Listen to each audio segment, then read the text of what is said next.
In today's tutorial we're going to work up the step up pillow, and this is actually really kind of a cool concept and I haven't done anything like this before. So let's get started right after this. Welcome back to the Crochet Crowd as well as yarnspirations.com. I'm your host Mikey. In today's tutorial we are going to work on this particular pattern. It's called the Step Up Pillow, and this one is a really interesting concept because the fact is that there's really not two sides to it, and in fact what you're going to do is you're going to do a complete revolution around with one panel, and right where it's like a puzzle, so right where this one is here, you are going to then sew it to the other side to where the gap is on the other side. So when you turn it all the way around, so you have to obviously get a generous length, but this is kind of like a puzzle on the way that things are being put together. So within today's pattern, this is the original size yarn that it asked for, or hook that it asked for. It was an 8mm size L crochet hook today. Let me turn it up the other way. And that's what it looks like here as a smaller example. Now I think to yourself, and I thought to myself, gee, that looks pretty spacey and for a pillow, so I actually did a smaller example using a 6mm size crochet hook, a size J, and you can see the difference of how this stitching works out versus one versus the other. So you can customize this in order to change your hook in order to make it work, and in actual fact it's not a big deal to change your hook to be smaller with this yarn because it's so flexible in that sense. So today's pattern, I'm going to stick true to the pattern. I'm going to use an L size 8mm crochet hook today, and I'm going to tell you how to change the size of this so that you can keep things in balance. The whole key concept of this one is to make sure that you have the right amount of stitches so that it does puzzle together when you go to turn it all the way around. We're going to be using Bernat Maker Home Deck today. This is a great new yarn line that is meant for home decor, and you're going to see it works out really quite amazing. So let's take a look closer at this pattern. So it's just a one-page pattern that we have today. The trick is all within this diagram. You're seeing a lot of chain work and you're seeing a lot of really crazy things going on in this particular pattern. You have to trust in me in this one. This one's actually, it's getting started I think is more the harder point than anything, but then once you get it, you get it. Like you can just fly along in this one. You're seeing like half moons, kind of upside down half moons. You'll see it's worked in the back loop only. You want to do that. It actually creates a beautiful texture to it, and it actually makes it quite interesting. And so you'll see within today's pattern is that it works out to be quite amazing at the same time. So if you'd like to do the multiples, I just did I noticed an actual error. So what every one of these are is that in order to do this, to keep it in balance, you have to chain in multiples of 11 and then add 6. So that allows you to get down and across and then back up, and then you have to add the extra block on the other side to keep it in balance because they have to equal each other. So if for example that you come all the way around and the other side is not completely opposite, then what happens is that it's not going to puzzle together. So it's in multiples of 11 plus 6, and we're going to go through that now, and you'll see how this is being put together. So you'll need two different colors for this one if you like the effect today, and you use two colors for one color for 2 lines and then the next color for 2 lines. Let's begin.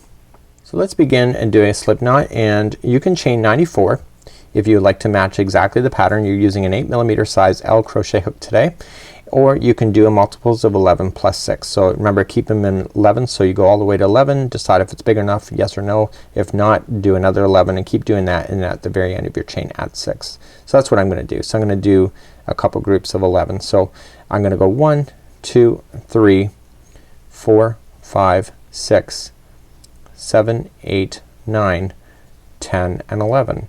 Big enough, yes or no? If the answer is no, then you keep going.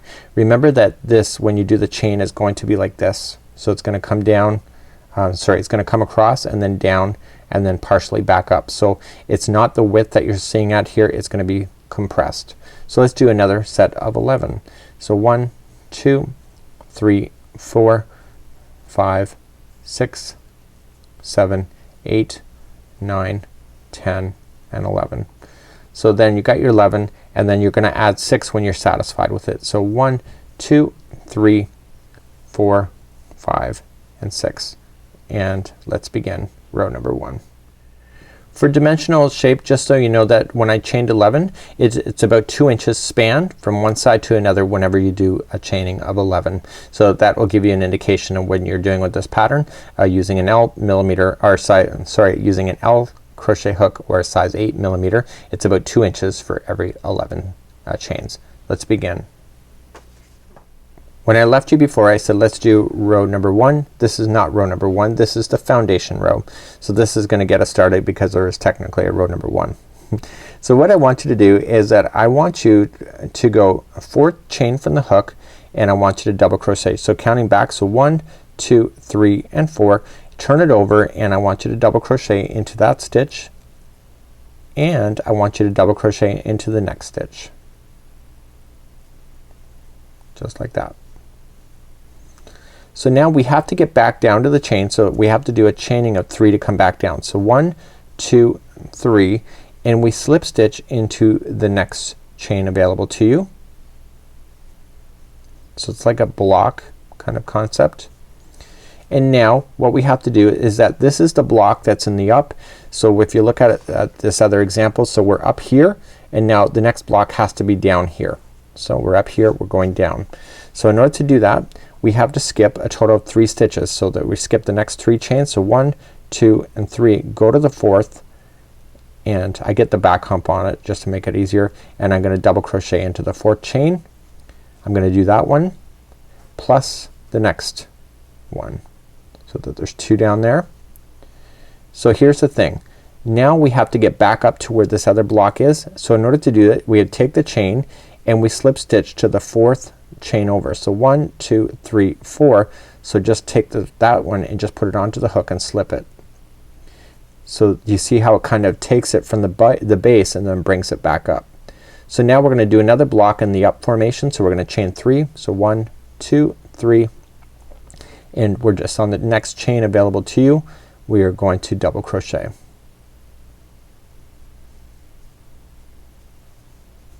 Just like that, and double crochet into the next one. And now we have to head back down because the next block is down below. So you see up, down, up. So the next one to go down is you chain 3, 1, 2, 3, and then just slip stitch it to the next chain. So now we're ready to do the block that's in the basement. So let's say this is the basement, that's the upper level. So now we have to skip over 3 of them. So 1, 2, 3, go to the 4th and double crochet. See, by skipping that you're creating that extra kind of like a double crochet down, and then you're gonna double crochet into the next one available to you. Now we're gonna head back upstairs kind of concept. So now you're gonna skip 1, 2, 3, go to the 4th, just like that. And then we have to then just do the top here. So let's begin to do that. So we have to then move up. So 1, 2, 3. Okay, and now we're gonna move across this line, and technically there should be 3 stitches left. So we're just gonna double crochet ourselves across. So 1, and I got another one here, 2, and I think I must have dropped a stitch at some point. I might have skipped over something when I did it, which technically I shouldn't have, but I'm actually 1 stitch short, so I'm just gonna throw one in at the end.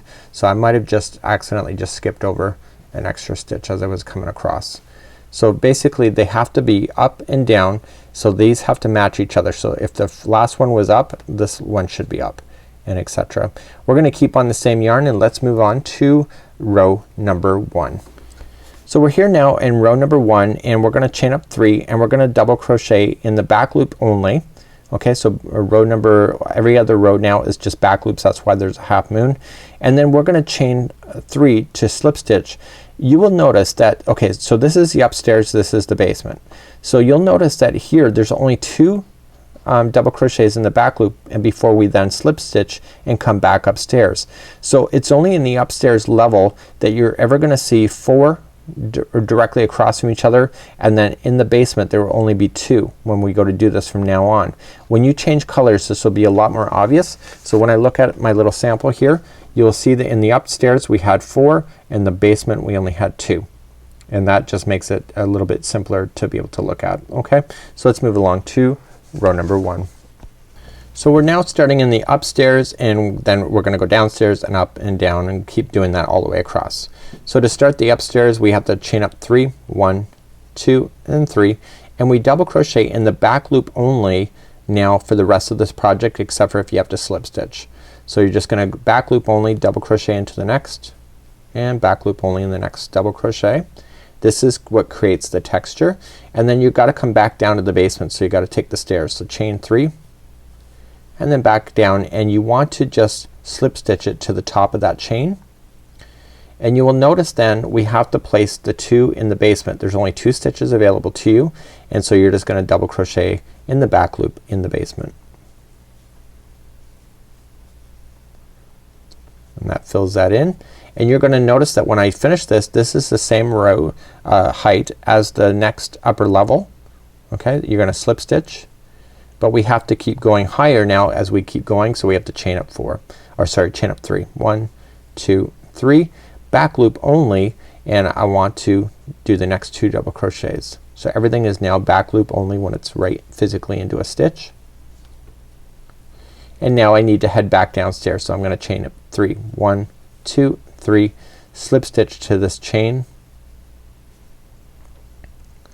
and now I got the basement. So there's only 2 stitches right in the middle that you can play with. Go in the back loop only, and you're gonna keep doing that back and forth basically for the remainder of this thing.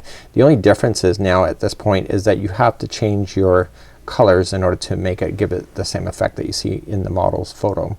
So slip stitch it to the top of the next chain, and then head back upstairs. So 1, 2, 3, and when you're doing your final, there will be 3 stitches left, and they're each in the back loop only, and we're gonna fasten off this yarn and change our yarn so the colors stay consistent for 2 rows before we change color to something different.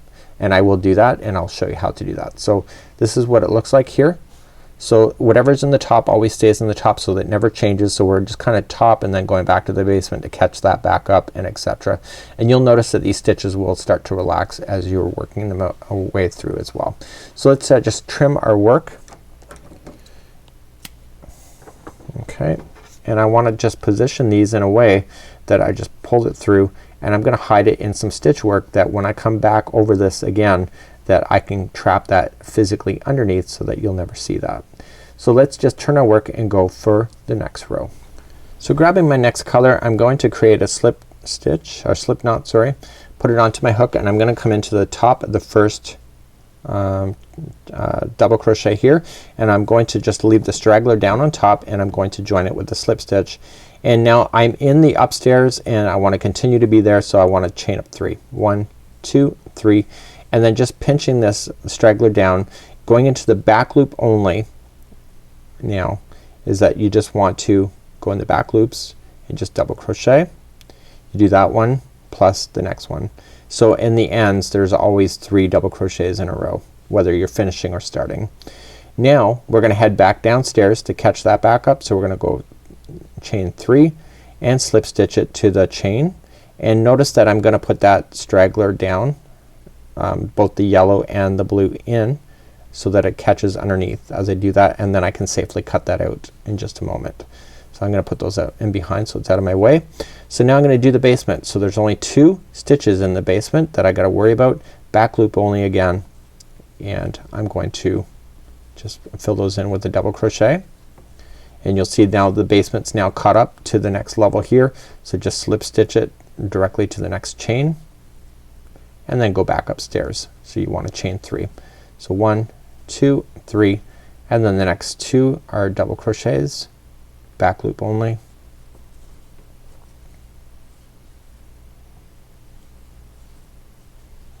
and then go back downstairs. So chain 3, 1, 2, 3, back down, top of the chain, slip stitch, and then you're back to do the basement again. So back loop only for the next 2.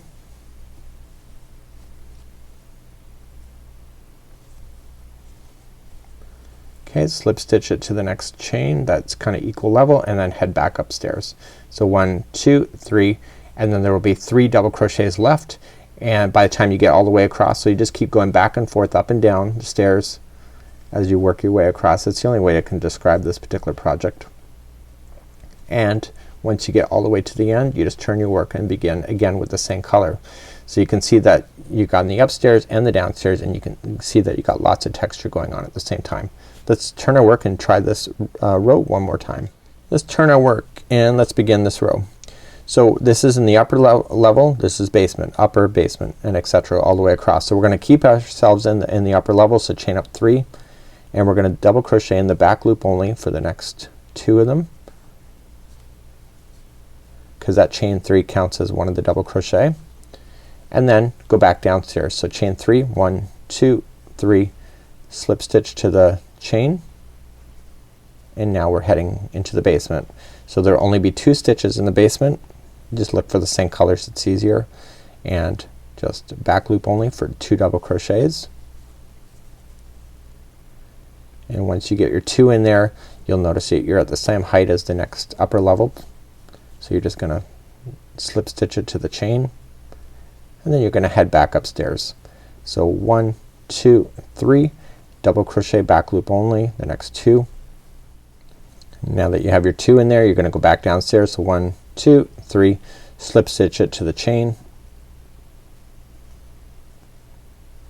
and then you're in the basement again. So there's gonna be 2 down there.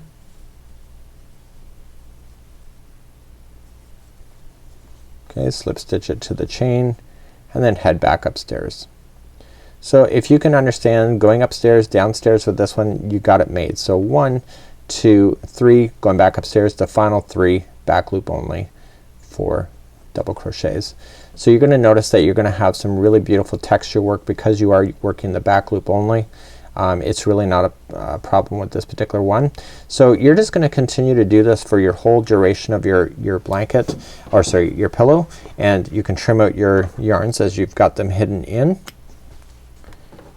And so what you have to do with this particular pattern then, once you get to the size that you need to get to, so I got a bigger one here, is that all you just gotta do is fold it. Okay, just look at what side that you like the best, fold it, and this will then puzzle into each other. Okay, so just look at it like it's a puzzle. So puzzle it into each other and then sew it shut, and essentially then you will have a complete pillow. So you'll have to fold it, you'll do in your sides. Okay, so you'll sew in your sides, and then you'll just puzzle it together and then just sew it with the pillow form currently inside, and therefore it's a permanent pillow inside. So this is how you do the step up pillow. Hopefully you enjoyed this project. I enjoyed the texture. I can see doing afghans with this. I think it's really quite a pretty stitch, a pretty concept, and I can see it really great concepts with this particular one. So until next time, I'm Mikey on behalf of the Crochet Crowd as well as yarnspirations.com. Have a great day. We'll see you again real soon. Bye bye.